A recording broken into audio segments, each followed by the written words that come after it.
사람들의 관심이 월드컵에 다 쏠려 있는 바람에 큰 재난을 당한 베네수엘라 사람들이 도움을 받지 못하는 것이 아닐까 안타까움이 있습니다. 오늘 말씀이 그 월드컵과 관련이 되어 있는 것이 있어서 잠시 언급하겠습니다. 이번에 출전한 국가대표팀들 중에서 메시나 호날두 같은 스타 플레이어 중심으로 잘하는 상위팀이 있는가 하면 그 정도 스타 플레이어는 없지만 팀 전체가 하나가 되어 있는 그런 상위팀이 있습니다. 이런 두 팀 중에서 어느 팀이 더 높이 올라가고 우승할 가능성이 많은가 하면 스타 플레이어 중심의 팀보다는 팀워크가 좋은 한 팀으로 되어 있는 그런 팀이 더 가능성이 많습니다.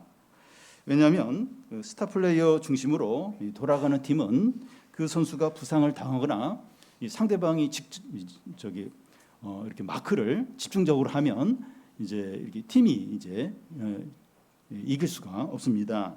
그런데 이 선수들이 하나로 뭉쳐진 팀은 여러 변수가 생겨도 안정적으로 경기를 할 수 있게 되고 그래서 더 좋은 성적을 낼 수 있는 거죠. 이 하나가 되는 것은 스포츠 팀뿐만 아니라 부모와 자녀나 믿는 사람에게도 너무나 필요합니다. 이 하나가 되는 것은 친밀하고 또 신뢰하고 또 서로에게 힘이 되는 것을 가리킵니다.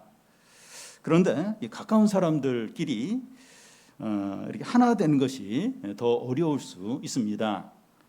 서로 잘 알기 때문에 말로 상처 주고 또 비난하고 공격하기가 쉽기 때문입니다. 애완견을 키우는 이 가구 비율이 3가구 중에 1가구 정도로 많이 늘어난대요. 사람들이 애완견을 키우는 그 이유 중에 하나가 사람보다 더 낫다는 겁니다. 애완견은 주인을 공격하거나 비난하거나 또 하지 않고 잘 따라요. 그리고 또 좋아합니다.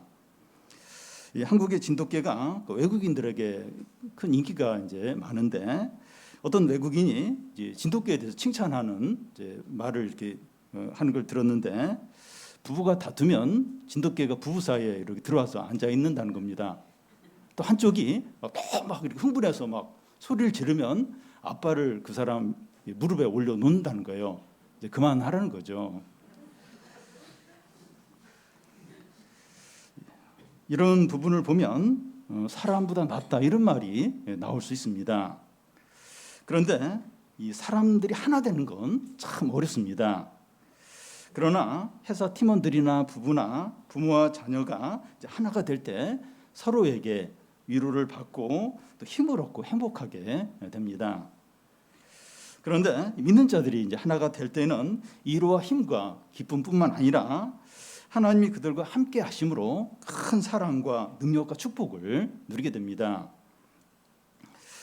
우리는 몇 주에 걸쳐서 그 예수님의 기도를 살펴보고 있는데 오늘 말씀에서는 예수님이 믿는 자들이 하나 되도록 기도를 하십니다.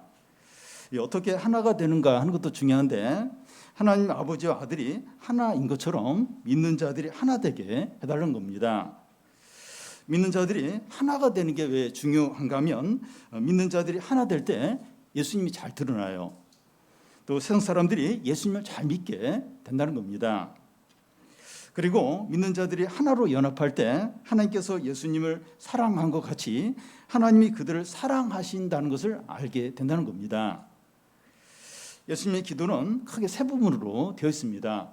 이 첫 번째 부분은 예수님 자신을 위한 기도고 두 번째 부분은 제자들을 위한 기도이고 세 번째 부분은 그 제자들을 통해서 믿게 되는 그 많은 사람들을 위한 기도입니다. 오늘 말씀은 세 번째 부분이에요. 제자들을 통해서 믿게 된 사람들을 위한 예수님의 기도인데 오늘 우리가 이제 여기에 해당됩니다. 이 시간에 살펴볼 예수님의 기도는 우리들이 하나로 연합이 될 때 연합이 되도록 하는 기도입니다. 오늘 말씀을 통해서 예수님이 우리를 하나로 연합시키셨는데 그 연합함을 회복하고 잘 지켜서 하나님의 사랑과 모든 위로와 능력을 받는 은혜가 있기를 바랍니다. 먼저 그 예수님이 제자들 이후로 믿게 되는 그 많은 사람들을 염두에 두고 기도를 하신다는 거예요. 20절을 같이 한번 읽겠습니다. 내가 비옵는 것은 이 사람들만 위함이 아니요 또 그들의 말로 말미암아 나를 믿는 사람들도 위함이니. 지금 예수님은 제자들 중에서 앞으로 믿게 될 부특정 다수를 위해서 기도하시겠다는 게 아닙니다. 예수님은 모르는 수많은 사람들을 위해서 기도하겠다 이런 말씀을 하시는 게 아닙니다. 창세전에 성부, 성자, 성령 세 하나님이 구원할 자를 정하시고 때가 되어서 부르셔서 신자가 되게 하셨습니다. 하나님은 다 아세요. 그 한 사람 한 사람을 다 아십니다. 그의 말로 말미암아 나를 믿는 사람들이라고 하는데 오늘 우리들이 여기에 해당합니다. 예수님은 우리를 모르면서 막연하게 기도하시는 것이 아니라 우리 한 사람 한 사람을 아시면서 기도를 하시는 거예요. 예수님이 12제자들 개인적으로 인격적으로 아시고 기도하신 것처럼 우리 한 사람 한 사람을 알면서 기도를 하시는 겁니다. 우리는 주님이 내가 누군지 아실까? 이런 생각이 들어요. 기도하면서 신앙생활하면서 주님이 진짜 나를 아실까? 이런 어떤 의심이 이제 들 때가 있는데 우리를 개인적으로나 인격적으로 아시면서 우리를 위해서 기도를 하시는 겁니다. 이것이 사실이라면 사실이에요. 사실인데 우리에게 얼마나 힘이 되고 위로가 되는지 모릅니다.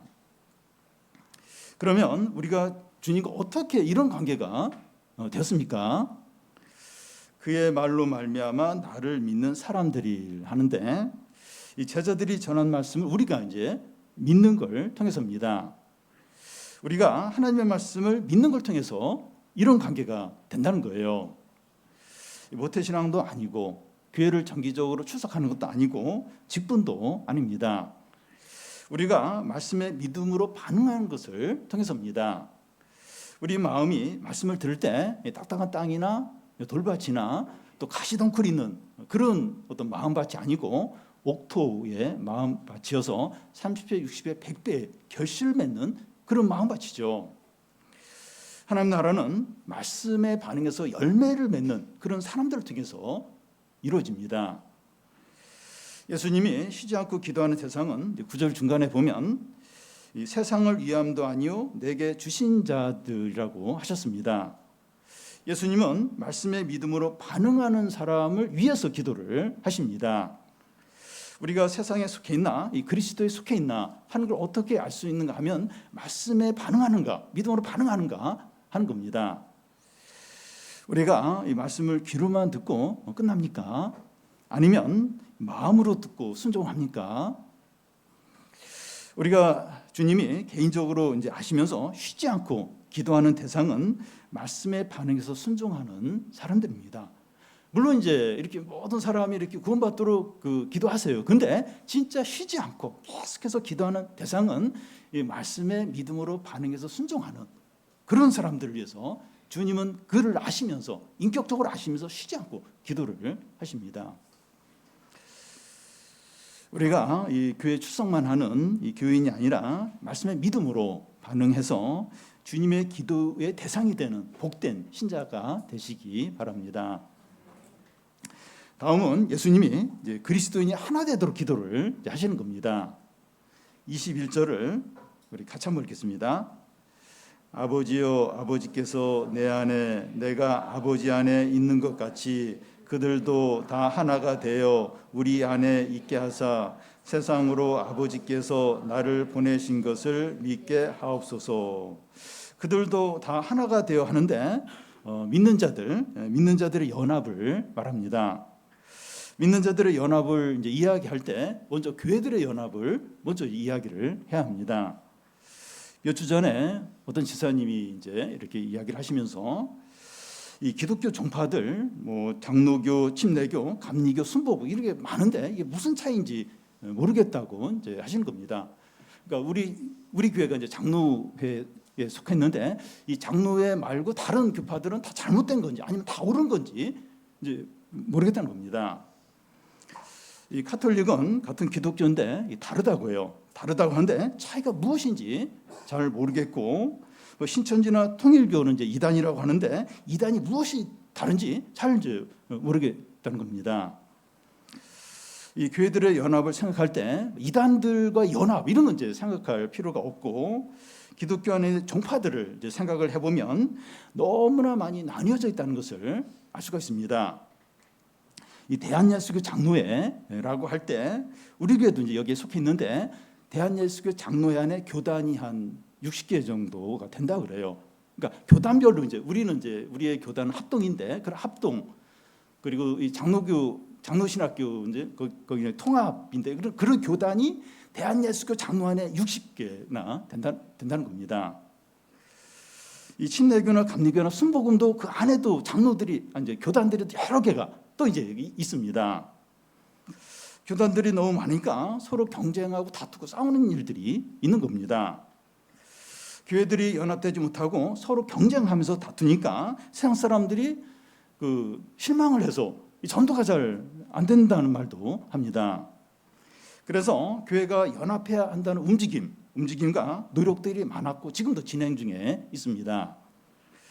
몇 가지 예를 들면, 교단들이 이제 체육대회를 같이 하거나, 교단들이 모여서 부활절 행사를 연합으로 이제 진행하거나, 국가재난이 발생했을 때 이 기독교 교단들이 연합해서 같이 이제 봉사활동을 하는 겁니다. 이런 행사를 한 후에 우리가 체육대회를 통해서, 부활절 행사를 통해서, 봉사활동을 통해서 연합하고 하나 되었다, 그렇게 이제 말을 합니다. 이것을 신자들 관계에서도 이제 생각해 볼 수 있는데, 식사를 같이 하거나 봉사활동을 같이 하거나 단기 선교를 같이 이제 다녀오는 겁니다.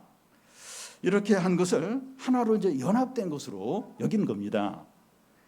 그런데 이런 연합은 기계적이에요. 외형적이고 조직으로 묶어두는 그런 이제 연합입니다. 그런데 교회든지 신자든지 하나로 연합하는 것이 어떤 것인지 하나님 아버지와 아들의 관계에서 찾아야 합니다. 21절 그 앞에 보면, 아버지께서 내 안에 내가 아버지 안에 있는 것 같이 그들도 다 하나가 되어, 이렇게 합니다. 하나님 아버지가 예수님 안에, 예수님이 하나님 아버지 안에 있는 겁니다. 이것이 영적인 연합입니다. 인격적이고 친밀해요. 전적으로 신뢰하는 것이고 틈이나 간격이 없어요. 생명의 연합입니다. 그래서 교회 연합이나 신자들이 하나 되는 것은 행사나 외형적인 것이나 조직적으로 이렇게 어떻게 연합하는 그런 것이 아니라 영적이고 인격적이고 생명의 연합이어야 합니다. 이 영적인 연합이 어떤 것인지 한 예를 들겠습니다. 청소년 캠프를 하면 저는 청소년들 인솔해 온 인솔 사역자들과 성경 공부를 같이 합니다. 유스케이빙 캠프는 초교파적이어서 여러 교단에 있는 교회들이 이제 같이 참여를 합니다.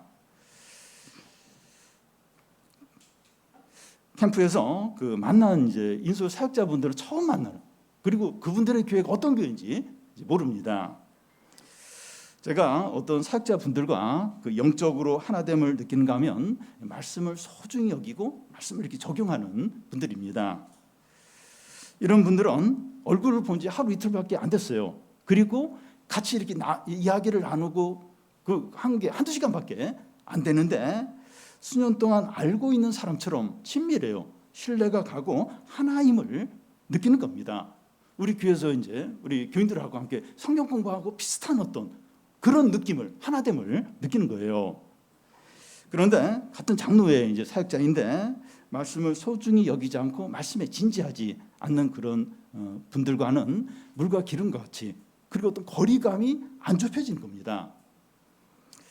그와 같이 신자들이 하나로 연합하는 것이는 그것도 인간적으로 친해지거나 이 행사를 같이 하거나 조직으로 묶여서 하나 되는 이제 이런 것이 아니라 하나님을 경외하고 말씀을 함께 나누면서 하나가 되는 겁니다. 나이나 지적으로나 외모나 빈부나 이 재능이나 성별의 차이가 있더라도 하나님을 경외하고 말씀을 소중히 여기면 하나로 연합이 됩니다. 그런데 같은 또래예요. 외적인 조건도 비슷하고 또 오랫동안 잘 아는 사이고 취미가 같아도 말씀을 소홀히 여기면 영적인 연합이 안 됩니다.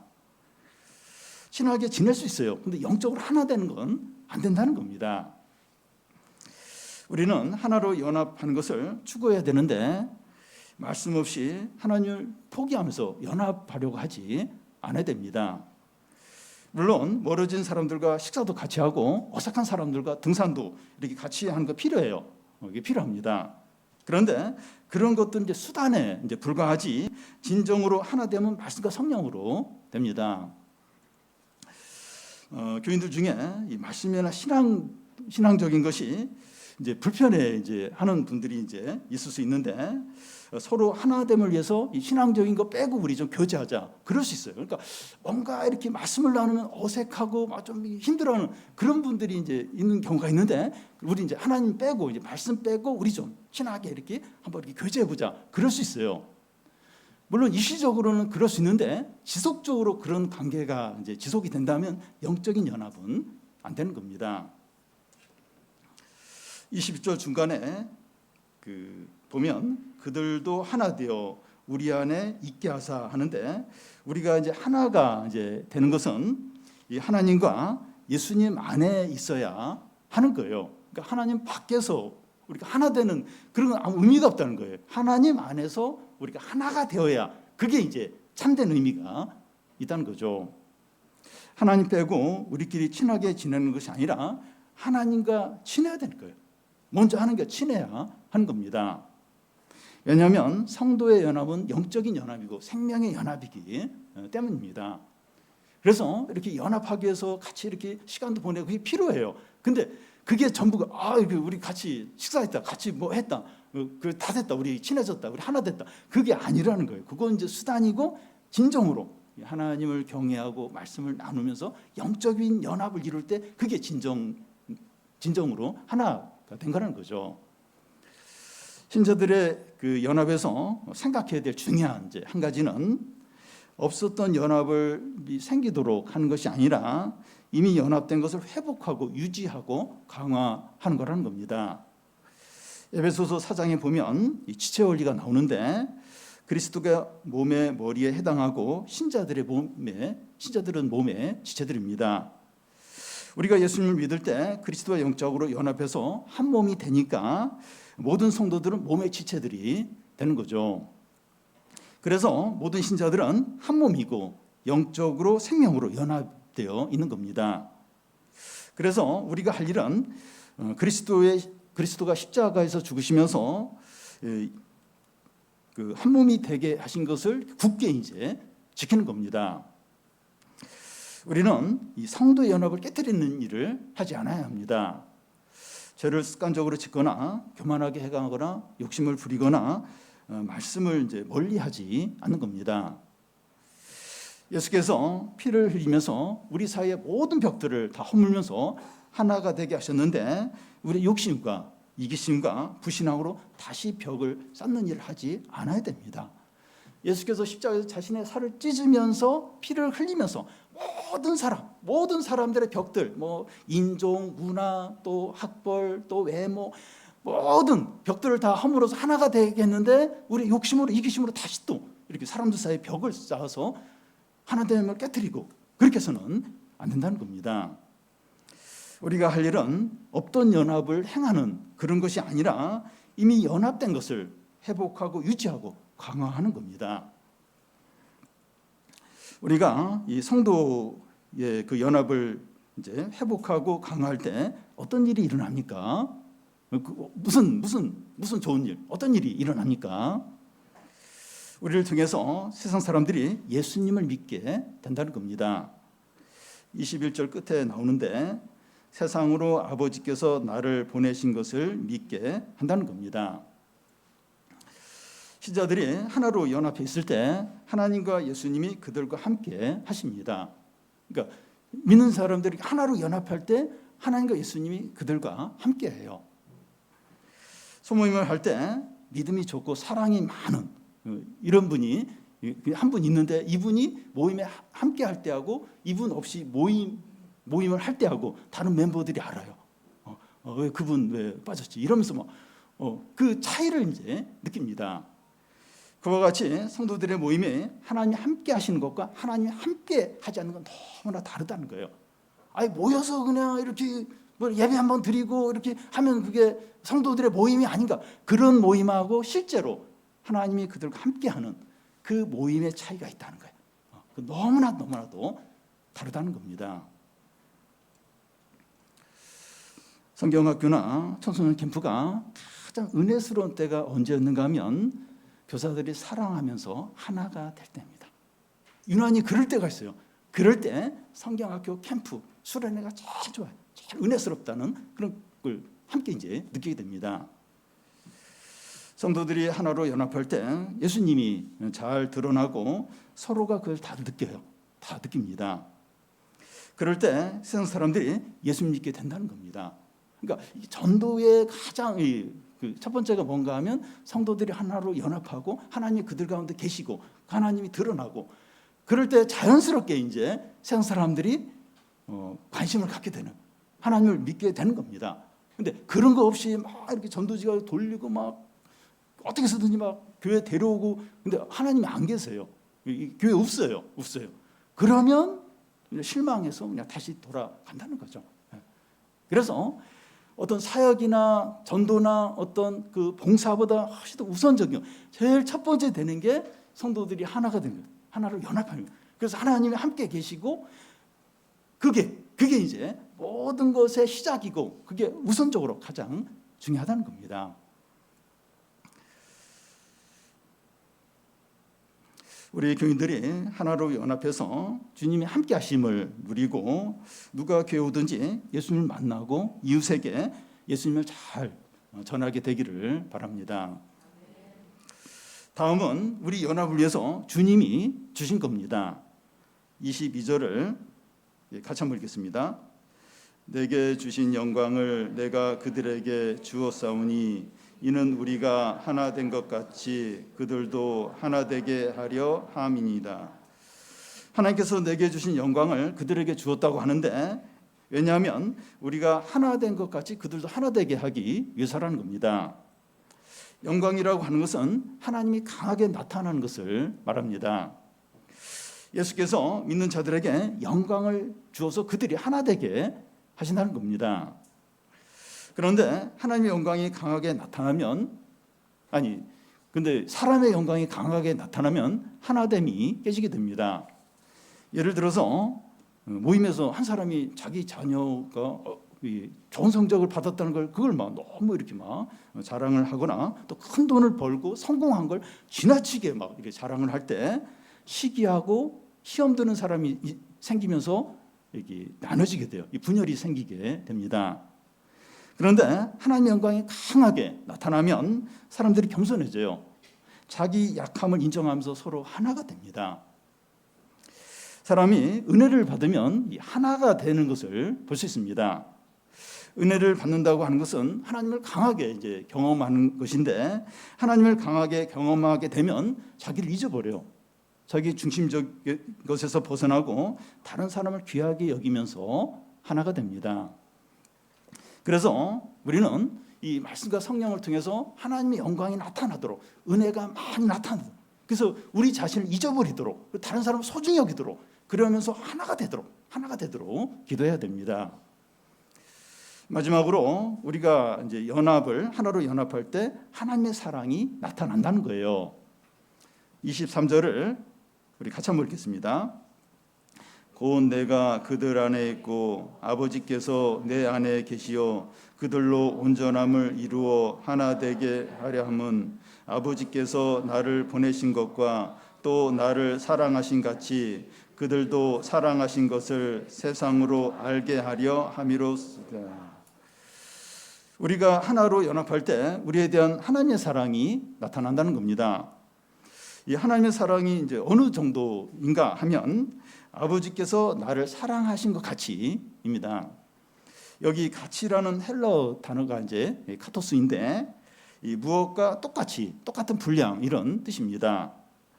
하나님이 우리를 사랑하시는데 어느 수준, 어느 정도의 분량인가 하면 하나님 아버지께서 아들을 사랑하신 똑같은 질과 분량으로 사랑을 하신다는 겁니다. 오늘날 사랑에 대한 이미지가 왜곡이 되고 변질이 되고 감각적인 것으로 되어버렸습니다. 그래서 하나님이 우리를 사랑하신다 이럴 때 별로 감동이 없어요. 사랑? 별로 와닿지 않습니다.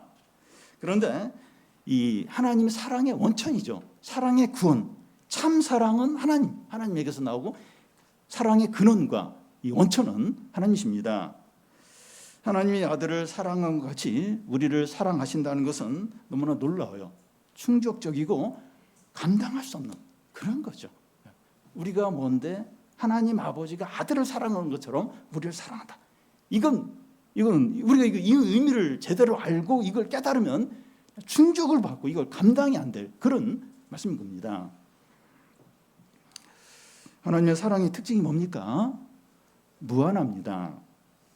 찬송가 가사처럼 하나님의 사랑은 하늘보다 높고 바다보다 깊습니다. 바닷물을 먹물 삼아서 하나님의 사랑을 기록해도 다 기록할 수 없을 정도로 엄청나게 크고 무한합니다. 우주가 끝이 없다고 하는데 우주를 창조하신 하나님의 사랑은 우주보다 더 넓고 광대합니다. 그런데 우리는 하나님의 사랑을 잘 못 느껴요. 선물이나 현금을 주는 어떤 작은 사랑은 금방 느끼면서 감사해야 하는데 사랑이 너무 크면 못 느껴요. 사랑이 없는 걸로 이렇게 여기면서 별로 감동이 이제 없는 거죠. 시편 기자는 하나님의 인자와 사랑이 끝이 없다고 하면서 너희는 하나님의 선하심과 인자하심을 맛보아할지니라 하면서 외쳤습니다.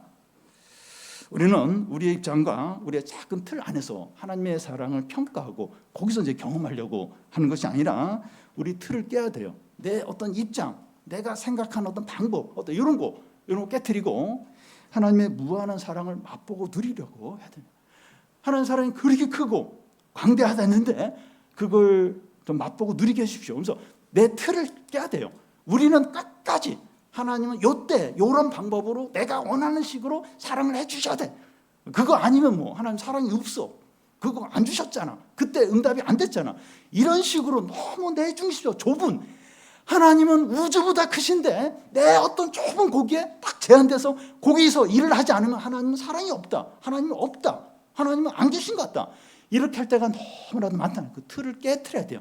내 입장에서 생각하지 너무나 큰 10년, 20년 뒤 우리를 위해서 이제 자녀를 위해서 부모가 어떤 계획을 세웠는데 지금 이렇게 핸드폰 못하게 한다고 용돈 안 준다고 한다고 우리 부모님 진짜 부모 맞아? 막 이러면서 막 불평하고 막 그럴 때가 너무 많다.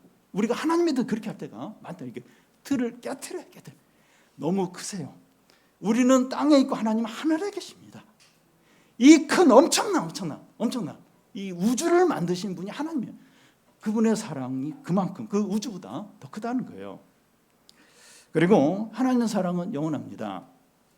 요한복음 14장 1절에 보면 예수님 십자가를 앞두고 이 채운 만찬을 하면서 자신이 떠나고 이제 저들만 이 세상에 남게 되는 걸 아시고 자기 사람을 사랑하되 끝까지 사랑하신다 이렇게 말씀합니다. 우리가 고난 가운데 있거나 죽는다 해도 하나님의 사랑은 중단되지 않습니다. 우리가 신앙에서 멀어지고 죄를 짓는다 할지라도 하나님의 사랑은 중단이 안 돼요. 마음 아파하시죠. 또 고난을 줘서 이렇게 회개하도록 그렇기는 하시지만 하나님의 사랑은 중단되지 않습니다. 사람들의 우정과 사랑은 변질돼요. 사라지지만 하나님의 인자와 사랑은 만물이 다 사라지고 사람들이 다 변하고 사람들이 나를 다 떠나도 영원합니다.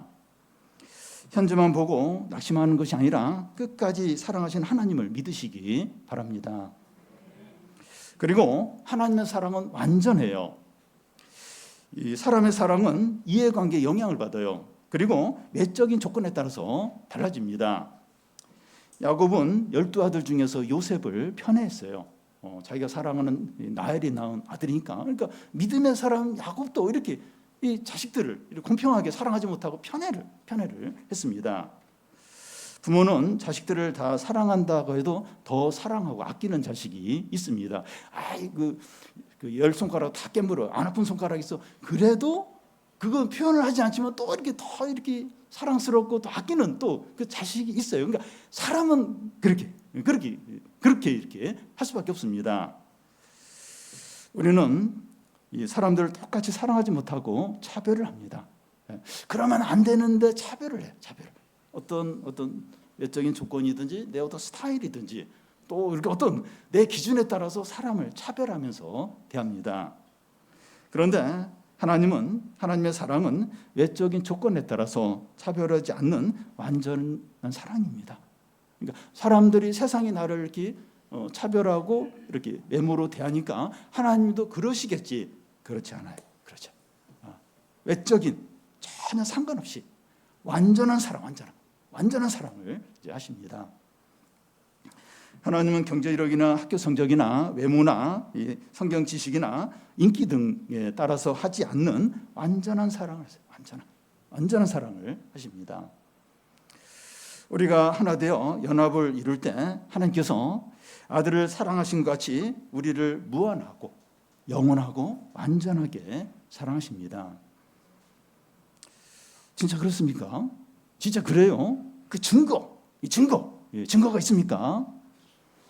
요한일서 4장 10절에 보면 우리가 하나님을 사랑한 것이 아니요 하나님이 우리를 사랑하사 우리 죄를 속하기 위하여 화목제물로 그 아들을 보내셨다. 우리를 속하기 위해서 화목제물로 그 아들을 보내셨습니다.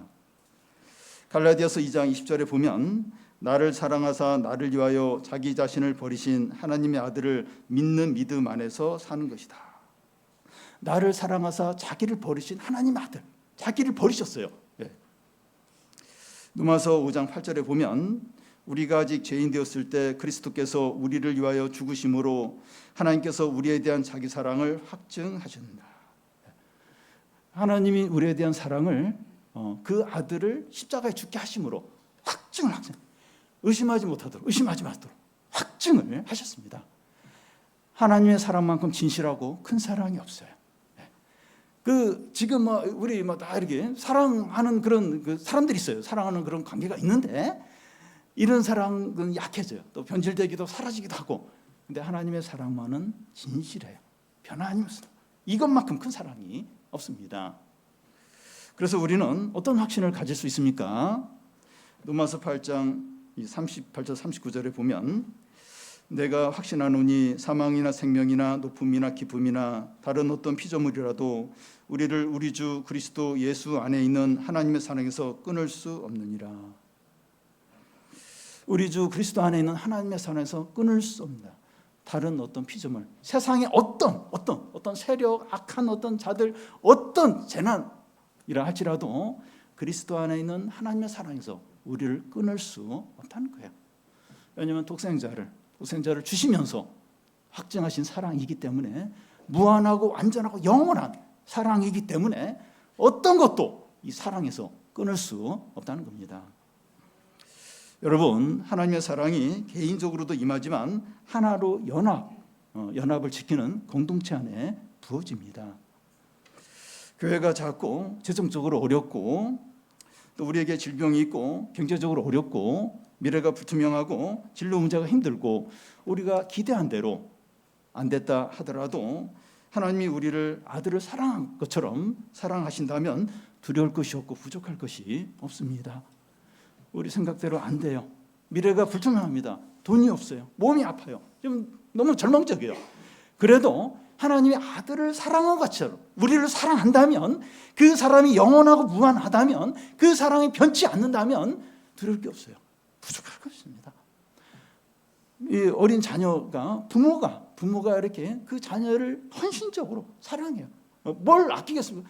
만약 그 아들이 어떤 생명 위협을 하면 부모 생명을 걸 거라도 지키죠. 부모들은 그렇게 합니다. 하나님. 부모 중에 혹 그렇게 하지 않는 부모가 있을지라도 하나님은 안 그런다는 거예요. 하나님 안 그런다는 거예요. 부족할 것이 두려워요. 우리가 이런 사랑을 한다면, 이런 사랑을 믿는다면 두려울 게 없다는 겁니다. 부르심을 받은 자에게 모든 것이 합력하여 선을 이루고 우리에게 감당할 시험을 허락하지 않고 감당하지 못할 시험이라는 피할 길을 내신다는 겁니다. 무엇을 걱정하겠습니까? 나쁜 일까지도 이렇게 합력하여 선을 이루어요.